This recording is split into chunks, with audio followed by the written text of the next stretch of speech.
నమస్కారం. మీ life style ఛానల్కి హృదయపూర్వక స్వాగతం.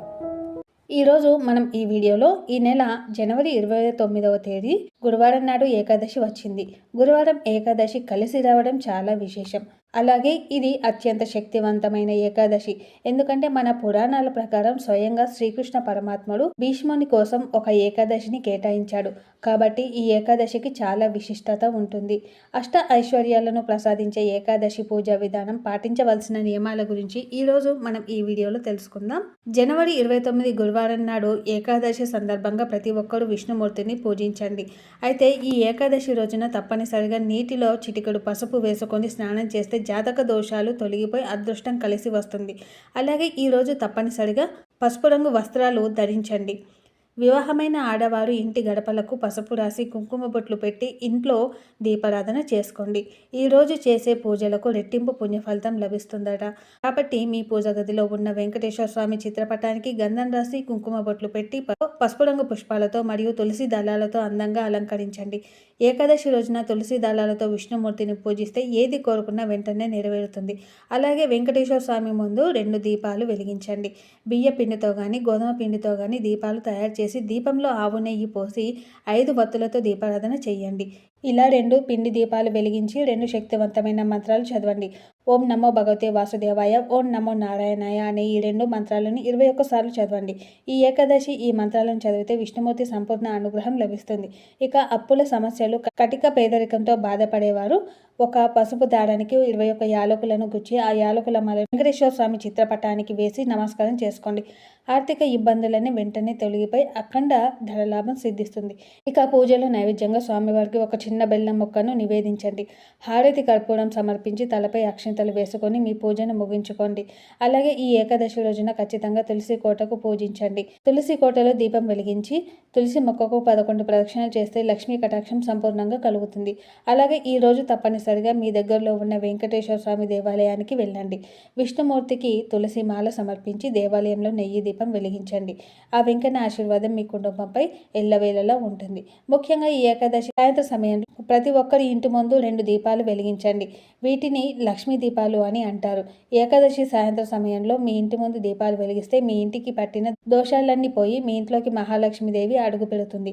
దేవతా వృక్షమైన రావి చెట్టులో విష్ణుమూర్తి లక్ష్మీదేవి సమేతంగా నివసిస్తాడు. కాబట్టి ఏకాదశి రోజు ప్రతి ఒక్కరూ రావి చెట్టును ముట్టుకొని నమస్కారం చేసుకోండి. ఈ రోజు రావి చెట్టును ముట్టుకుంటే సర్వ పాపాలన్నీ తొలగిపోయి విపరీతమైన లక్ష్మీ కటాక్షం కలిసి వస్తుంది. అలాగే రావి చెట్టుకు ప్రదక్షిణలు చేసి ఆ రావి చెట్టు కింద నువ్వుల నూనెతో దీపం వెలిగిస్తే డబ్బు సమస్యలు, అప్పుల సమస్యలు అన్నీ తీరిపోతాయి. అలాగే మీ జీవితంలో ఏమీ లేని స్థాయి నుండి గొప్ప స్థాయికి ఎదగాలంటే ఈ ఏకాదశి రోజున ఒక రావి ఆకుపైన గంధంతో ఓం అని రాసి మీ బీరువాలో కానీ మీ పర్సులో కానీ పెట్టుకోండి. ఇలా చేస్తే ఆకస్మిక ధన లాభాలు కలిసి వస్తాయి. ఇక మీ ఇంటికున్న వాస్తు దోషాలు, నరదిష్టి దోషాలు తొలగిపోవాలంటే ఏకాదశి రోజున ఒక రాగి చెంబులో నీళ్లు పోసి ఆ నీటిని ఈశాన్యంలో పెట్టుకోండి. ఇలా చేస్తే మీ కుటుంబ కష్టాలన్నీ తొలగిపోయి మీ ఇంటికి మంచి రోజులు ప్రారంభమవుతాయి. అలాగే ఈ ఏకాదశి రోజున మీ ఇంటి గుమ్మం బయట గంధంతో స్వస్తిక్ గుర్తు వేయండి. మీ ఇంటికి భోగభాగ్యాలు కలిసి వస్తాయి. ఇక ఎవరైతే నరదిష్టి సమస్యలతో, అనారోగ్య సమస్యలతో బాధపడుతున్నారో అలాంటి వారు ఏకాదశి రోజున నీటిలో 2 లవంగాలు వేసుకొని తల స్నానం చేయండి. నరదిష్టి దోషాలు తొలగిపోయి అనారోగ్య సమస్యలు కూడా తొలగిపోతాయి. అలాగే నీటిలో నువ్వులు కలిపి తల స్నానం చేస్తే శని దోషాలు తొలగిపోతాయి. అదేవిధంగా నీటిలో 2 తులసి ఆకులు వేసుకొని తలస్నానం చేస్తే ఐశ్వర్యం ప్రాప్తిస్తుంది. వివాహమైన ఆడవారు ఈ రోజు ఖచ్చితంగా ఉపవాసం ఉండాలి. ఏకాదశి రోజున ఉపవాసం ఉంటే జన్మజన్మల పుణ్య ఫలితం లభిస్తుంది. కుటుంబ కష్టాలన్నీ వెంటనే తొలగిపోతాయి. ఉపవాసం ఉండేవారు పాలు, పండ్లు స్వీకరించవచ్చు. ఇక ఏకాదశి రోజున చేసే గోపూజలకు తరతరాలు తరగని ఐశ్వర్యం ప్రాప్తిస్తుంది. గోవుకు అరటి పండ్లు తినిపించి మీ మనసులో ఏదైనా కోరికను గోమాతకు నమస్కారం చేసుకొని చెప్పండి. మీ కోరిక వెంటనే నెరవేరుతుంది. అలాగే ఏకాదశి రోజున ఆడవారు తప్పనిసరిగా కాళ్ళకు పసుపు రాసుకొని పాపిట్లో కుంకుమ బొట్టు పెట్టుకోవాలి. తద్వారా దీర్ఘ సుమంగళి యోగం సిద్ధిస్తుంది. ఇక ఈ రోజున పొరపాటున కూడా మాంసాహారం, ఉల్లిపాయ మరియు వెల్లుల్లి తినకూడదు.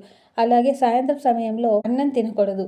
ఏకాదశి రోజున సాయంత్రం పూట అన్నం తింటే మన శరీరంలోకి సకల పాపాలు ప్రవేశిస్తాయట.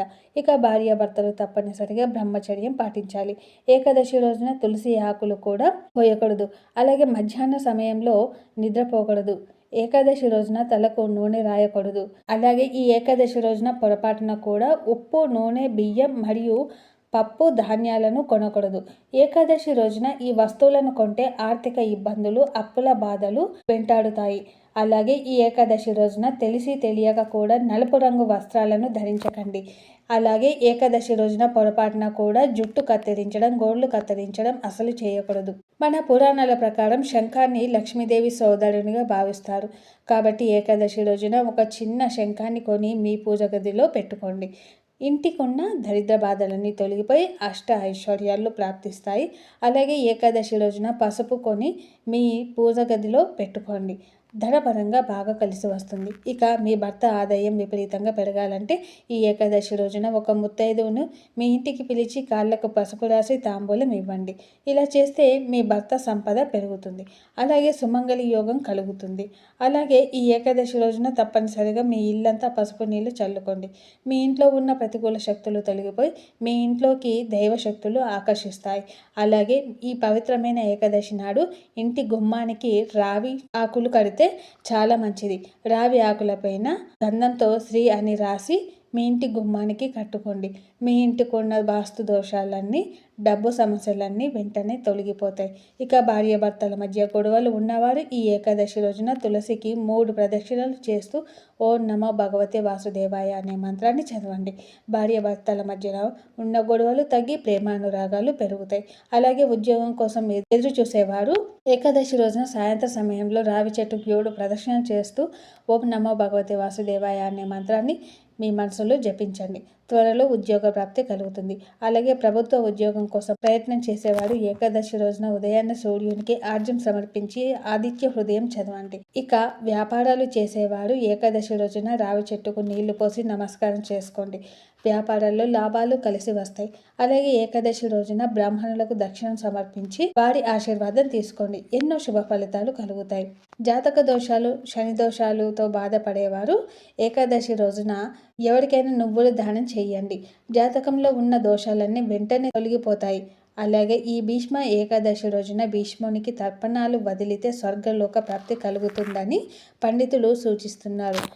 మీకు ఈ వీడియో నచ్చినట్లయితే లైక్ చేయండి, షేర్ చేయండి, సబ్స్క్రైబ్ చేయండి. మరిన్ని మంచి వీడియోల కోసం మన ఛానల్ని చూస్తూ ఉండండి. ధన్యవాదాలు.